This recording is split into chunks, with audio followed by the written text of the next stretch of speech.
সম্মানিত ভিউয়ার্স, আশা করি সবাই ভালো আছেন। এখানে দেখতে পাচ্ছেন আমি দুটো পাইপ একসাথে জয়েন্ট করে ওপাশে লাইন নিয়েছি, ওপাশে গোয়াল ঘরে লাইন গেছে। তো এই পাইপটি হচ্ছে ডাইরেক্ট মোটরের পানি এবং এটি হচ্ছে ট্যাঙ্কের পানি। আমি এখানে দুটি সংযোগ দেওয়ার মাঝখানে কিন্তু একটি ভার্টিকল রেখেছি।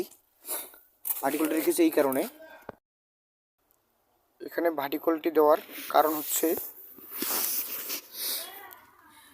যখন এই মোটরের লাইনটি অন করা হবে, মোটর যখন চালু করা হবে, তখন কিন্তু সব পানি ওপাশে চলে যাবে, কোনো পানি কিন্তু এপাশে হতে পারবে না।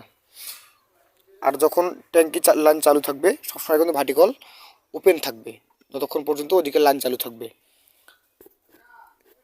ওপেন থাকবে। এবং যখন মোটর চালু হবে তখন কিন্তু পানি সব ওই পাশে চলে যাবে, এই পাশে যখন চাপ হবে তখন কিন্তু ভার্টিকল ক্লোজ হয়ে যাবে। এই কারণে মূলত ভার্টিকলটি এখানে ব্যবহার করা। এটি বিশেষ করে যখন এক পাইপ দিয়ে দুটি লাইন নেওয়া হয় সেই কাজে ব্যবহার করা হয়। ধন্যবাদ।